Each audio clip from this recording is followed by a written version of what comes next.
Ça te dit de jouer à Qui est cette femme?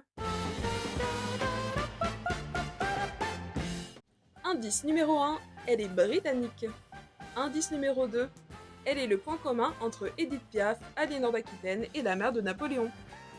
Indice numéro 3, elle nous a quittés en mars dernier. Et là tu te dis, bah elle a craqué elle. Non seulement Marie Curie n'était pas britannique, mais en plus elle est morte depuis bien longtemps. Eh bien, c'est parce que ce n'est pas Marie Curie sur cette photo. Eh bien non, c'est Jane Lapoter, une actrice qui a joué Marie Curie dans une série biopic de la BBC en 1977.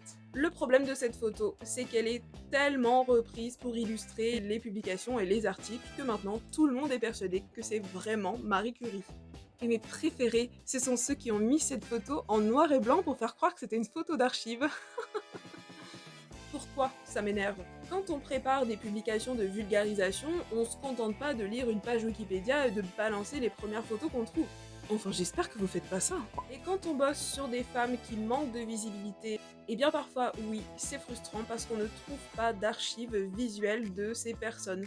Par exemple, si je veux illustrer Marie Marvin, la femme qui a officieusement participé au Tour de France de cyclisme en 1908, je tombe régulièrement sur cette photo. Mais cette photo, c'est Alfonsina Strada, la première femme qui a participé au Giro. Évidemment, l'erreur est humaine et j'ai moi-même peut-être commis des erreurs dans mes publications. Mais ça fait partie de mon travail de vérifier que c'est crédible. Il faut toujours douter avant de publier. Je peux te donner un autre exemple qui m'a donné du fil à retordre. En décembre, dans mon calendrier de l'Avent des femmes inventrices, je voulais illustrer Margaret E. Knight.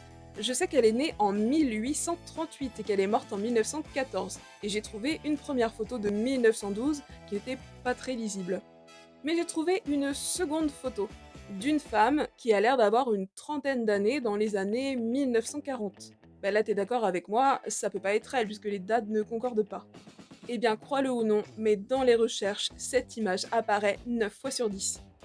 Et si on en revient à Marie Curie, c'est quand même l'une des femmes les plus célèbres du monde, donc s'il te plaît, respecte-la. Surtout que des clichés d'elle, mais il en existe à l'appel.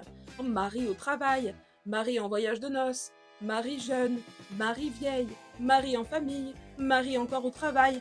Et non, cette dernière photo, c'est pas Marie Curie, c'est une autre actrice, Rosamund Pike, dans un de ses biopics.